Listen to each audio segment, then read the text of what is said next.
this industry. We have things like the AWS Cloud Practitioner, which is a little more about cloud computing. We have things like Security Plus, which is more of like a very general security certification.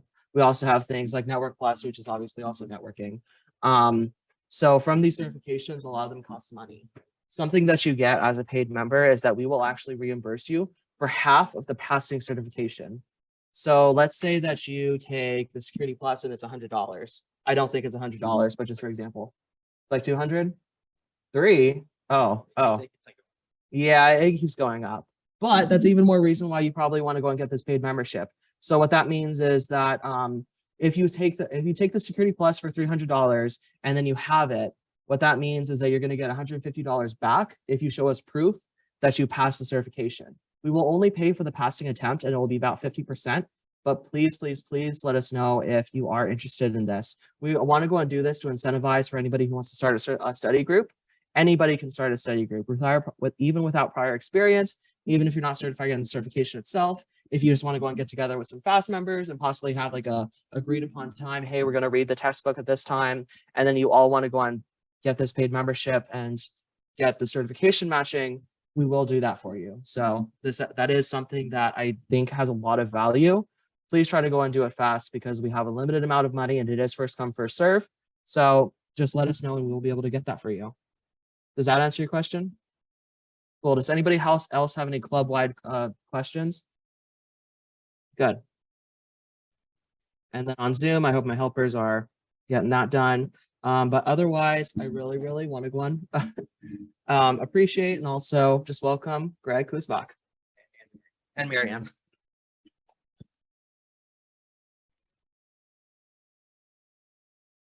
So if you want to go and grab pizza before you start. I forgot about that too. You want to have a little pizza? Yeah, let's go and get a pizza circle going. Okay, you guys are working on that, so that works. All right, so my name is Greg Kutzbach. I graduated just 2 years ago. CBA, CIS, cybersecurity, digital forensics, same thing that probably a lot of you all are working on.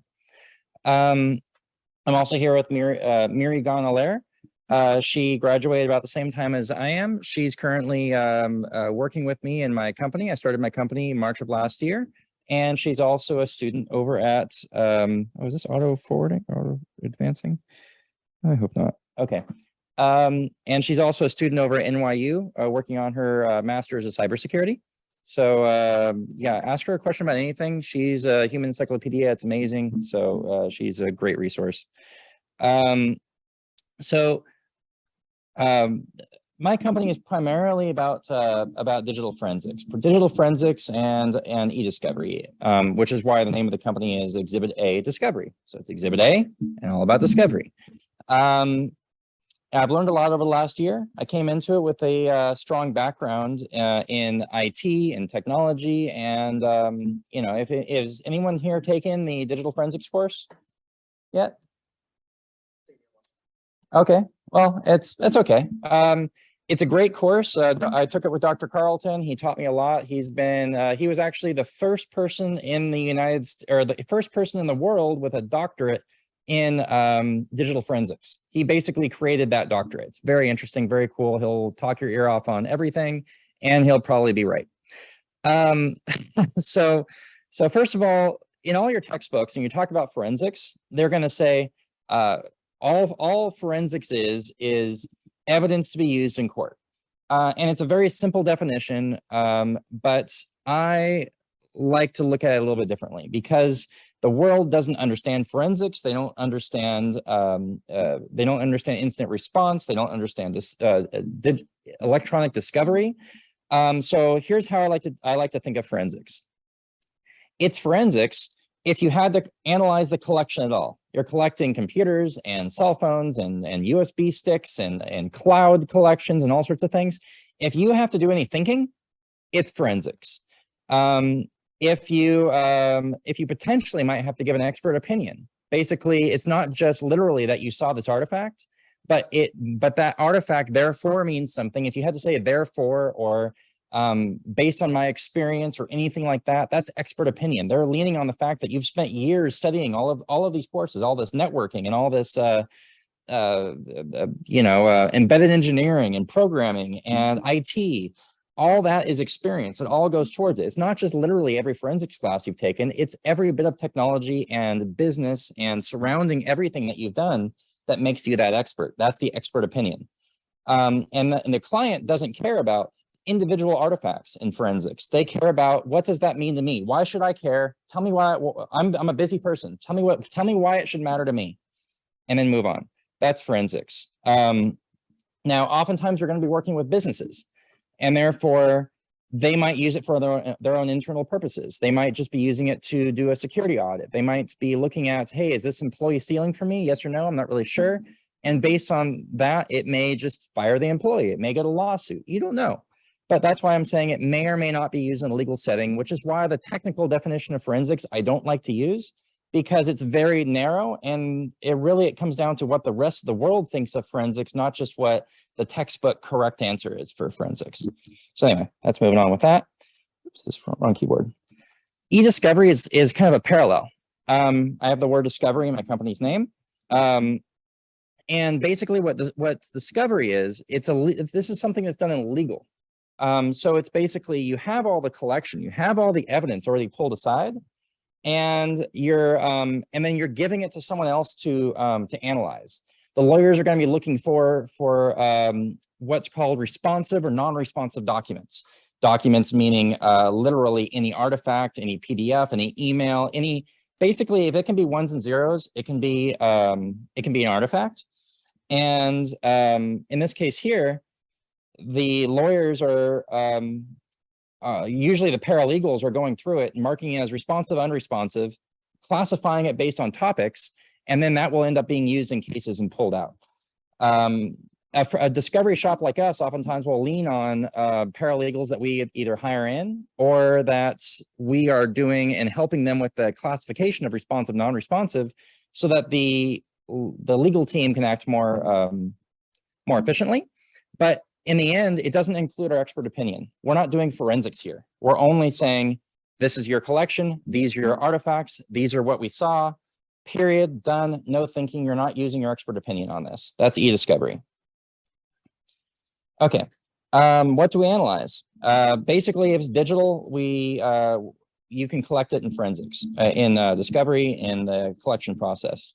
So basically, all of your computers here, they could all be collected, your phones, any of your cloud environments, that's Office 365, that's iCloud, that's WhatsApp, that's GroupMe, that's Signal, that's basically, if it can be ones and zeros, it can be collected, and that includes paper.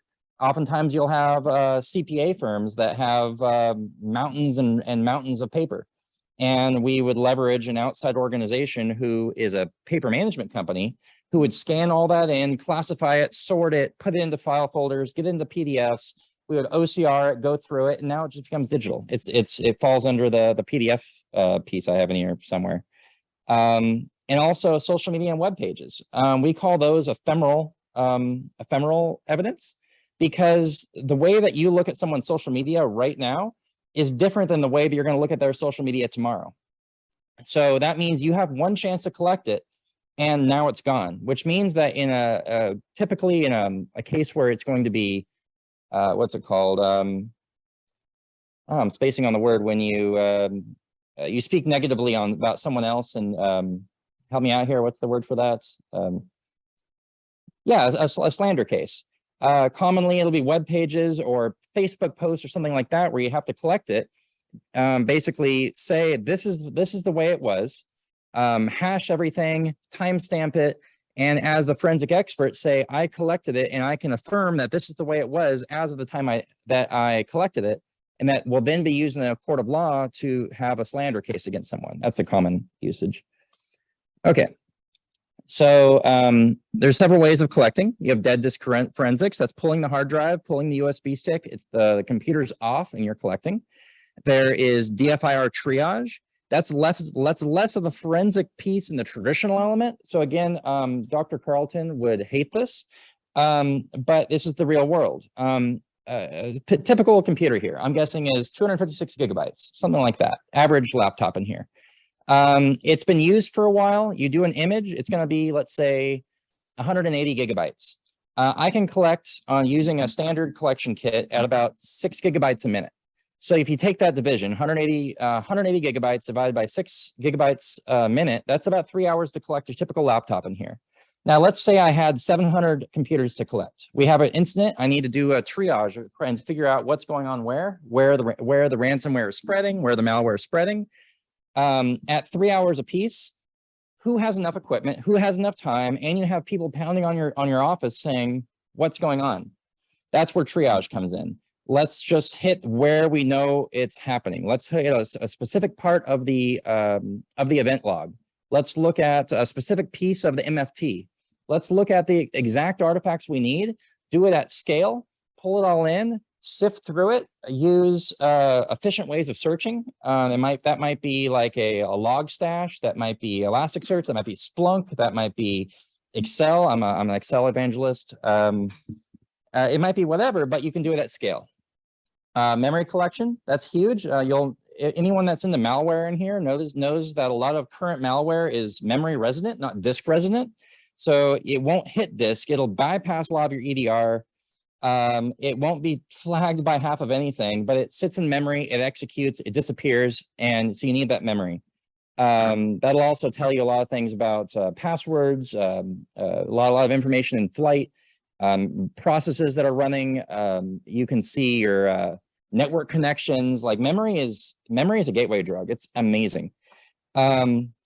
And then you have manual versus automated. Obviously, I have 2 hands. I can plug in so many things at a time. Automated, we can run it at scale. We can say, okay, let's push that across the domain. Let's hit everything on the subnet. Let's do something at scale. And oftentimes this will be an infrastructure that a company will already have in order to basically have an incident response team, a cybersecurity team, someone actually already in the org who's planning for something to go bad. They basically say, I've done everything I can. I know I had $500,000 of spend last year of security products, but we have a bad actor who's currently trying to take down our company. So I'm glad that I have these products in place so I can track them down ASAP and have it all in place. Otherwise, what you're going to do is you're going to call up a incident response company who can handle it. Sophos has one, Critical Insight has one, CrowdStrike has one, Cylance has one. All the big companies have these guys. You're looking at paying probably about $500 an hour per team member. So you bring in a half dozen people, that's $3,000 an hour for them to come in and basically ask you, so tell me about your organization. What's your network look like? Do you use domain? Do you use an Active Directory controller? Are you cloud? What cloud? And they spend half a day just asking, who are you? What's going on here? And you've wasted all that time. If you actually have your incident response plan in place, if you've done your prep, then you get out in front of the problem. Those guys are basically experts, but they're experts asking you, who are you? What's happening? So then loud versus stealth. That comes down to, are you collecting with or without the employee's knowledge? Commonly used when you have employee misconduct, embezzling, things like that. And you need to be able to collect from their laptops, collect from especially laptops and whatnot, or desktops, where you have to do it without them noticing that you're doing it. And there's some ways of doing that. That's really interesting stuff. But anyway, I was told that you guys love practical examples. So I brought some practical examples on the Slack. I put up some links to some EO1 files. So EO1s are forensic disk images. Miri over here has a little bag of goodies.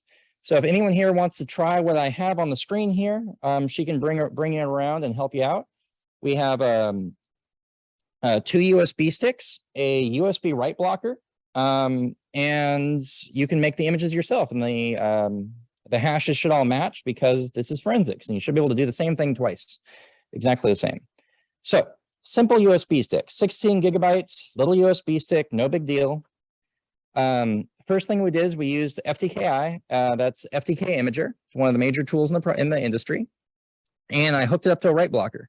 You'll notice that it has a serial number according to FTKI, ending in 9890. And if you look at the zoomed in picture of the USB stick, that has a serial number ending in 981W. And so that's the first lesson of forensics. You need to test your tools because the serial number that came from your software is different than the serial number stamped on the side of the USB stick. And so if you're doing the forensics and you're completely focused on the software and you forget about the hardware, you forget about real world, you didn't realize that you might tell the law firm that what's the word, the target had a USB stick ending in 9890 serial number that they plugged in their computer. They search through the guy's drawer and they find this USB sticking in 981W. And they say, oh, we didn't find it. The USB stick that you said exists didn't exist. So it doesn't mean that you're wrong. It just means you have to be aware of those things. I wanted to point out really simple examples because, again, no one's gone through the forensics class. No one has experience in forensics. But simple things like that are things that can get you in trouble. I'm going to show a few more things as we go through. And again, if anyone wants to run this themselves, feel free to download Autopsy or feel free to download FTKI. Download that little zip I have on Slack. I have 3 different images and you can load them all up. Try them out for yourself. I use Magnet Axiom. It's a paid product, a little pricey, but this helps us to analyze all the artifacts. Basically, you can do everything without Magnet that I'm using with Magnet, but Magnet just saves me time. It sifts through the artifacts and makes my life faster. But everything in there should be able to be got through any other means. Okay, so I want to make sure there's no questions coming up. All right. So the first thing I do is I'm going to talk about these EO1s. So I already imaged the EO1s with FTKI. I then pull them into Magnet, and Magnet asks me how do I want to analyze these files. So the first thing is, you notice there's a 14.32 gigabyte partition, partition 1, that has files, unallocated space, and file slack space. Now, imagine this is in a 16 gigabyte drive. Imagine this is 5 terabytes. And you might say, okay, all I want to look at is files. Maybe there's a lot of unallocated space, a lot of file slack. I'm not looking for deleted files. I know what I'm looking for. You can kind of target it. In this case here, we're going to look through everything. And then on the unpartitioned space, there's only one thing. So if I'm grabbing anything, it just selects that one by default. But basically, we're analyzing the whole partition, both partitions in full, in all ways. The next thing is parsing versus carving. Does anyone have any idea what parsing is and what carving is in terms of forensic or in terms of artifacts? I think it's pretty interesting.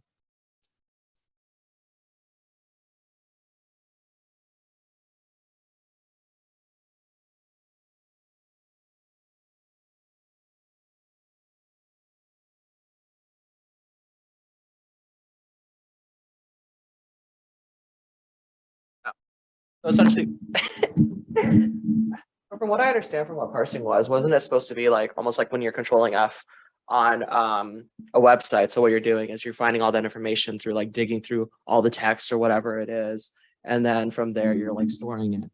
Like Robots 900, they have like that like thing on like a backdoor for every website, so that a web parser or like a robot could take all that information and put it on Google. Yeah.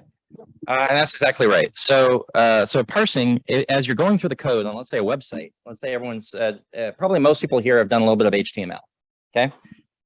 So if you have a HTML document and you have an H1 tag, you know that H1 is a header 1. And then you know that because you've all practiced HTML, you know how to read it, and it's an H1.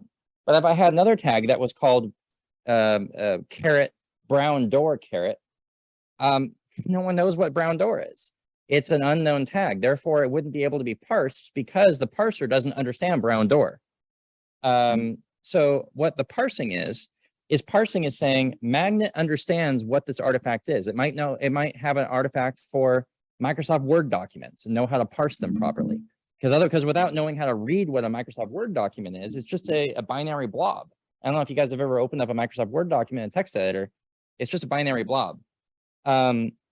Magnet has a thing for Microsoft Word documents. It also has something for Outlook files and for, several thousand different things. Now, carving is literally looking at the ones and zeros. You're looking at the low level. You're looking at the raw data, which is useful for when you're trying to find information within a data stream. You're trying to find deleted files. You're trying to find things that might have damaged file system components. But that's really common if I'm trying to do a keyword search across not the actual contents inside a Word document, but instead a damaged Word document, a deleted Word document, a hidden Word document in a hidden partition, all sorts of crazy stuff like that. So that's carving. Carving is a lot more time intensive, but it lets you get things that aren't proper. Here's some of the artifacts. Just you can see that there's sections in here for cloud storage, and there'll be like iCloud and stuff in there. Bebo, social networking, Apple Keychain, being able to read that. And by the way, that's encrypted, but you can feed it encryption and credentials, which you can pull through other means and be able to decrypt people's Apple Keychain. Chat roulette, Chrome, Carbonite. You know, they've figured out how to parse all these. A lot of these are, if you've ever dug into them, are all using SQLite databases. They're very easy to read, but you have to know how to read the database. You have to know what columns are there, what tables are there to figure out how to actually turn that into useful dates, useful files, useful information, which Magnet has that. And they also have a whole community of people that makes thousands of other ones. And you have the ability to do it yourself. Also, as you're collecting, turn off your antivirus. Malware is part of our job. And it's okay if the client has malware in their email or their file system. In fact, that malware might be part of your investigation. You might be looking for how a ransomware happened, and maybe you find the malware. But if you're doing your analyzing and your antivirus catches it and it yanks it out of your analysis before the program manages to catalog it, you really shot yourself in the foot. So, you know, viruses in our business sometimes are good things. Okay. And then, so anyway, that was Magnet Analyze. Now we're going to Magnet Examine. Magnet Examine is where we're going to actually start, what do you call, examining the evidence. So I pulled it into Magnet, we analyzed it, we pulled it in, and now we looked at that USB stick. So we took the first USB stick, and by the way, if anyone wants to see it, I brought a USB write blocker, the same USBs I used for this little lab here. So if anyone wants to try it on their laptop, just say something and feel free. It's a cool tool. But you can see here that without doing anything, this is what was on the drive as is. So you can see here that you have the SanDisk Secure program. You have, let's see. Oh, I'm sorry. I got ahead of myself here. This is when I actually plugged into my computer without a write blocker, and that's why you see the 9/4 at 4:41 a.m. And that's not actually 4:41 a.m. I'm using UTC time, so don't worry about that. But you can see that just by plugging it in, I had all these events out here. I changed my evidence. That's why the write blocker is important.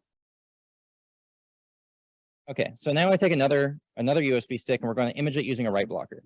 Again, notice that serial numbers don't match. So 981W, and the serial number here is 9C3A. And we're going to look at the two timelines. So I'm using different USB sticks. They're brand new. Open up the packaging, brand new, and they match up through the 7 a.m. timelines. You can see on the left-hand side, the 7 a.m. timeline is the top row, and on the right-hand side, the 7 a.m. timeline is about mid-size. But you can see that all of those non-write blocked pieces over on the left-hand screen, they don't exist on the right-hand screen because the write blocker didn't let them exist. That's why it's so important to know when you are changing the evidence. And how to make sure that you can say the evidence as I found it, the evidence as I collected is exactly as it stood on the client system, which is something that Dr. Carlton will drill into your head. And it is important. And you have to know when to use write blockers, when it's okay not to use write blockers. But more importantly, if you don't use write blockers, you have to know what's happening to it so you can explain it. So that if things do change, you have to say, and they changed, and I didn't use them because of this. You basically have to always have a story, always have documentation. Anyone that here is obsessive with detail, this is a good industry for you. It's all about obsessive details. Okay, so now we're going to talk about modified and deleted files. So I took a document, initial text in file1.doc, and created it on the USB drive. I added some text, initial text in file1.doc. You can see on the left-hand side. The text was modified, and I saved it. Okay, and I created another document. I added some text, and I saved it. The document was then deleted. All right, we're going to go into this a little bit. So you can see here that the initial text in file 1 has a date modified at 12:16 a.m. And then I have this other one that going to delete soon. And with the text, this will be deleted soon. I permanently delete it, meaning it's bypassing the recycle bin. It's not a technical term, but a lot of lawyers, they like to use the term double delete. So in case you ever want to say permanently delete, double delete apparently is industry. I've never heard it, but I've been working with lawyers lately, so they like to use it. But you can see on the left-hand side, on the bottom left, that there is no going to delete soon.doc anymore. So that file's been deleted. So now we're going to image that USB drive with a write blocker. So we pop it in there, we do an image, and then we analyze it. I'm skipping a bunch of analyzing steps because you've already seen it. But you can see here that here's the timeline. So you can see that there's all the 7 a.m.s there. We know that. But then we get to initial text and file1.doc at 7 a.m. The third row from the top. And then the going to delete soon.doc. And then there's your temp files. There's your initial file. And you can see each of these different additions to the file and modifications of the file. I'm going to scroll through a few pages here, but these timelines go on and on. I only did exactly what I said. And you can see that the numbers of changes that are found on that USB file system running a basic file system. We're not even using, we're using exFAT here. We're not using NTFS, which even has less artifacts than NTFS does. NTFS has a lot more artifacts. But you can go into each of these temp files, and each of these temp files were created by Microsoft Word. You can see what was changing in the document, and you can basically recreate something that no longer exists. You can see all the way through here. It's still making changes. I have like 5 or 6 screens already of changes. I don't want to bore you with a play-by-play, but because that's not the point. But my point is, even a little bit of drive activity. I only basically did maybe 4 operations: make the file, add the file, make the file, delete the file, and basically we're here. And that was like 5 pages of temp files and of file change stamps. And as in forensics, you have to obsess over those details and say, what was the user doing? Maybe those were financial documents. Maybe they were spoliating evidence. Maybe they were changing invoices. Maybe they were defrauding the company by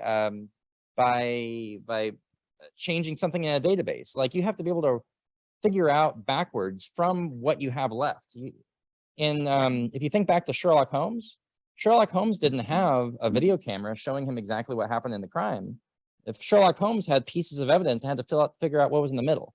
And as forensic examiners, that's what you're doing. You're figuring out, you're inferring what's in the middle of the facts that you know. And the facts that you know, because you're still only working off those handful of facts, you need to verify that they're correct, which is why the serial number stuff is important, which is why the timestamps are important. Okay, maybe this was done over in Mountain Standard Time. We live in Pacific Standard Time. Maybe the computer stores maybe the computer was in Pacific Time, but it stores it in UTC, Greenwich Mean Time. You have to figure all those things, and you have to be very careful with those details. And that's the reason why I say qualify your tools and techniques. Is your write blocker actually write blocking? Is your use of serial numbers, your use of timestamps actually doing what you think it's doing? And this business is all about checking and rechecking and making sure that when you make a conclusion, it's correct. I would much rather you make a conclusion that you're sure about than make a really great conclusion that you're not sure about. Because as soon as they poke any holes in your credibility, you're done. Anything else in your report, no matter how great your report is, it doesn't matter anymore, because they found a problem. What other problems are out there that they just didn't find? And that question is going to happen. Okay, and also, I don't know all this. No one knows all this. I lean on books. I lean on the internet. I lean on resources. I have friends. I have Discord channels. I have chat channels. First thing you have to realize is it's okay. It's better if you say, I don't know all of this. That's real. So this is my favorite book. Everything about every type of artifact that you can think of in a Windows environment, a Linux environment, and a couple other common environments are in this book. I use it all the time, and it documents it much better than most things out there. You notice that one of the authors is Kevin Mandia. That is one of the co-founders of Mandiant. It's about a 5-year-old book, but it's solid as ever. Highly recommended. If you want to add one thing to your bookshelf for forensics, this is it. Okay. Here's a handful of tools that I highly recommend that you try out if you'd like to play around. The top is Autopsy. Autopsy is kind of like Magnet, but it's free. It was written for law enforcement from a sleuth kit. Paladin Pro will allow you to image computers that you don't have access to. So maybe you don't have the ability to log in and do something. Maybe you don't have the ability to pull a hard drive. Like, I don't know, there might be a couple of Microsoft Surfaces in here. They don't disassemble well, promise you. So you want to be able to plug something in and get the image from them off of that. Paladin Pro will do that. That's free. The website says like $75. That's because they want to package it for you on a cool USB. They also have a recommended donation, but it's free if you want to. Right blockers, Tableau. I have some in the bag over there. I highly recommend you play with it because they're a little pricey and probably won't have a chance to play with them very often. Weebitech also makes another version of those. Okay, so I just went into a bunch of technical details. I'm going to go into kind of the business side of it a little bit and kind of what people are looking for, what it means, what's important. Does anyone have any questions, thoughts, ideas on the technical bits, on what right blocking is, what imaging is, what analysis of artifacts are, anything like that?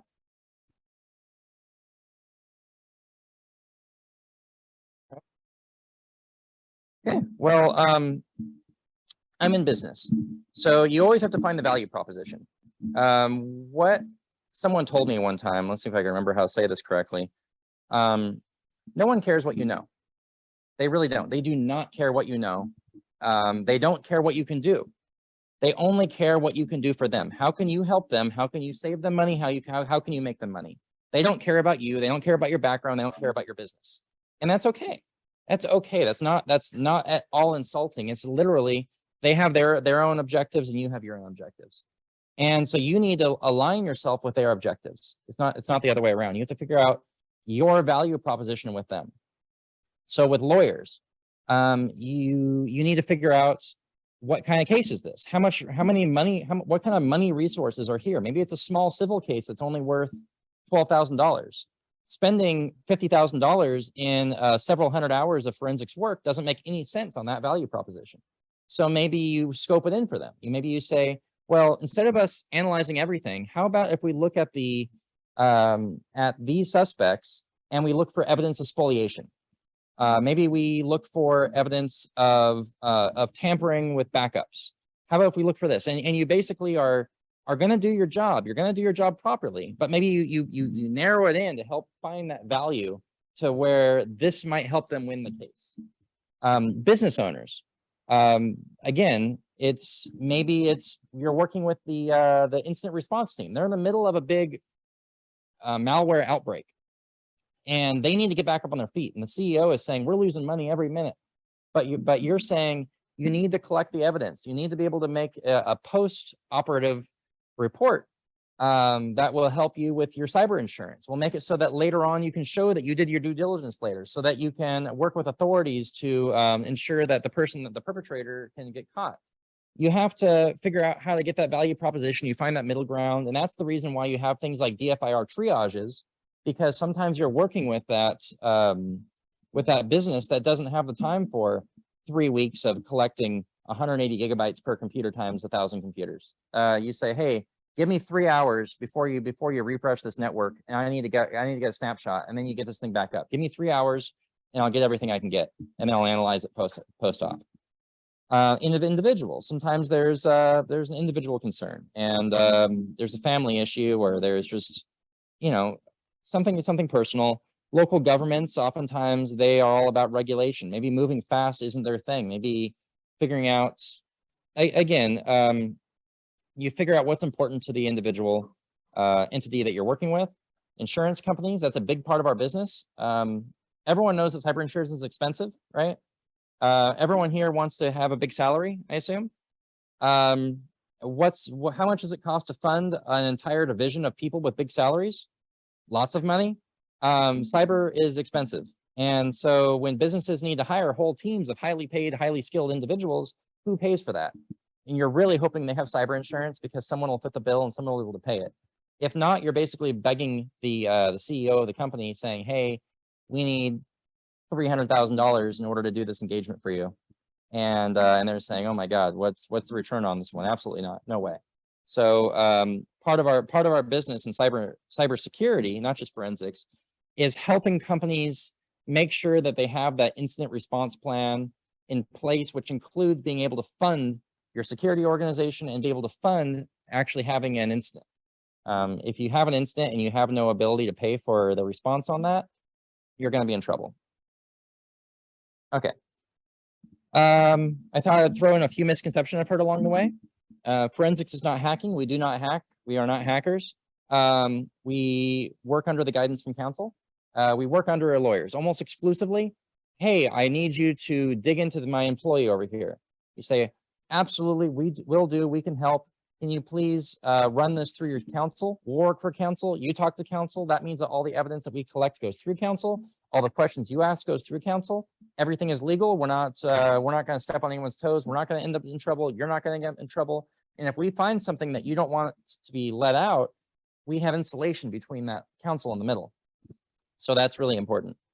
Also, people say, well, we just report on facts. We're fact finders. We're completely neutral. We're not neutral. We're in business. Someone's paying our paycheck. There's a company that has a logo on the corner of that paycheck that comes into us, and that means that we're hired by them. So we're not neutral. They're our client.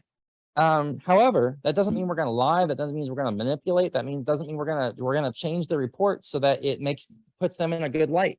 All it means is that we're going to do what they ask us to go towards with our goals, but everything we do, we have to stand behind. Your integrity is everything. Everything you write, you need to later be able to say, this is the reason why I wrote that. Here's where my facts came from. And you need to be 100% sure of your facts. And you also need to have that high level of integrity. Otherwise, no one in the future will ever trust you, especially if this ever goes to stand and you have to testify in court and be the expert witness in court. If that gets blown apart, pick a new career. You're done. Your integrity is everything in this industry. Also, nobody understands forensics. So every client you ever get, every lawyer, every business, every CISO, every CEO, every CFO, no one understands forensics. They think that everyone is just IT.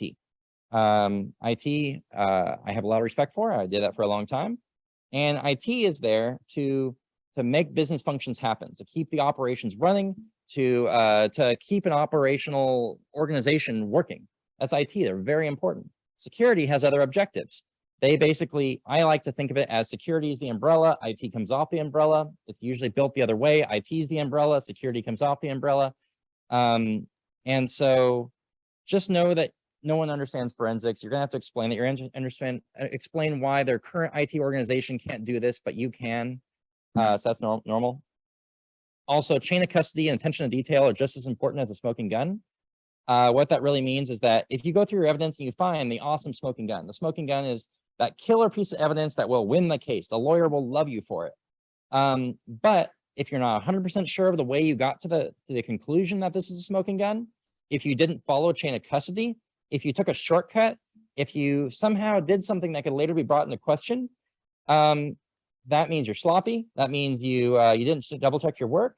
And if that smoking gun is wrong, that means that everything else is potentially wrong. And the fact that you just spent 100 hours on this case is now garbage. It's all thrown out. No one will do it.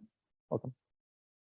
So really important misconceptions. And unlike other places in the industry, forensics doesn't have a lot of room for error. You make an error and it really comes back to bite you bad.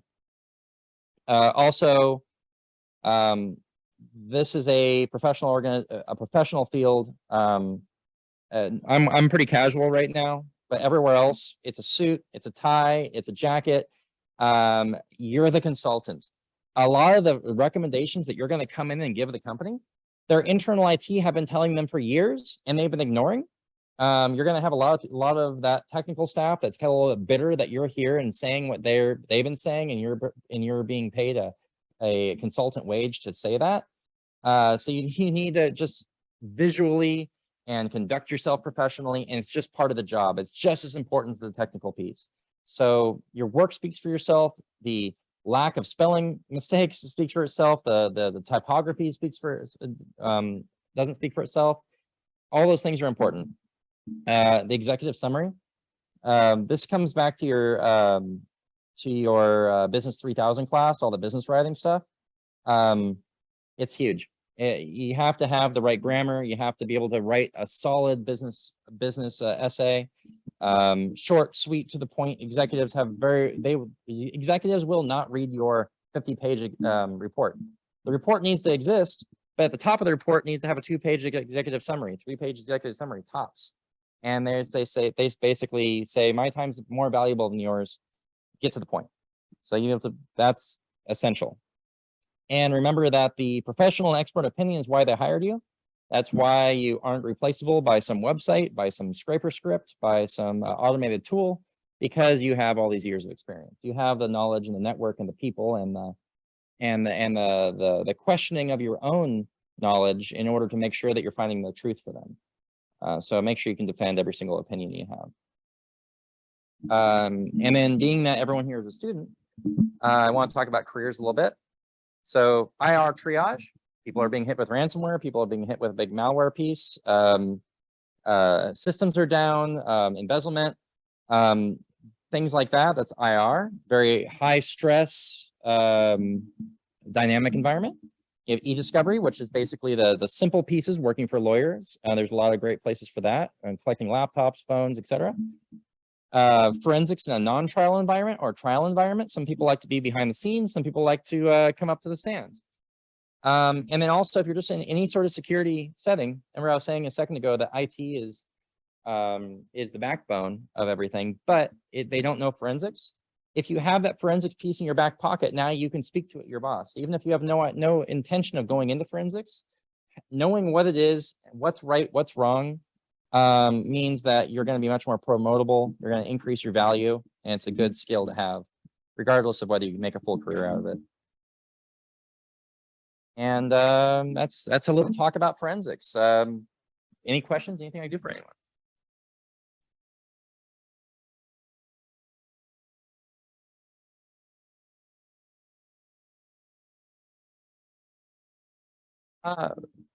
Everything except for the hacking part. I'll repeat that. Would you consider forensics to be using hacking in order to get evidence and whatnot for court cases and that sort of thing? I think was the gist of your question. Not hacking. It's usually pure collection. So that's the reason why I took that USB stick as an example. That would be, let's say, an employee who was embezzling, and you collected their laptop, you got their phone, there was a handful of USB sticks sitting in the drawer, and you're collecting them, and then you're analyzing them.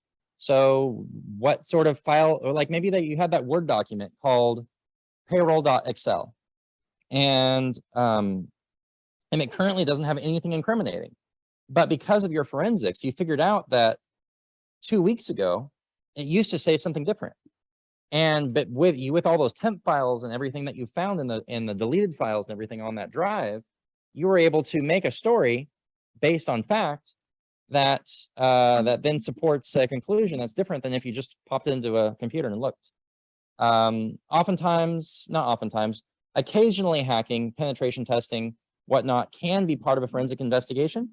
But I would say that's on the outskirts. I'm in the middle of a current case that does involve some of that. And that's usually because you're working on internal issues where you don't trust the internal department. So you have to hack around the internal department.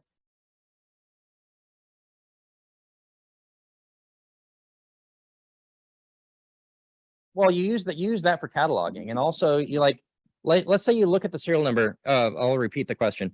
So you're using a serial number and whatnot, and that's what we're doing. The serial number will be one artifact. The serial number, so for instance, let's say you looked in a Windows computer later, and you wanted to find every single Windows computer on the domain that ever had this USB stick plugged into it.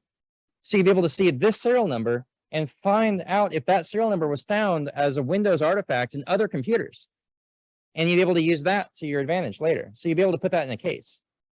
So the serial number all by itself, not very interesting. The serial number with all the surrounding artifacts, very interesting. What are we teaching? All right, well, thank you everyone on Zoom. Let's see if there's any chat questions. We jump off. Yeah, LAUSD is in bad shape right now. I don't know if you guys all read about that. They got hit by ransomware over the weekend. They've been working. They got Homeland Security. They got CISA. They got the FBI. They have several agents. It's a big deal. Read on it. Super interesting. You're very welcome. Oh, that's good. What you teaching? Be on Zoom. Thank you guys for coming in. We are concluding this meeting at this moment. Class is starting in person. We'll be stopping.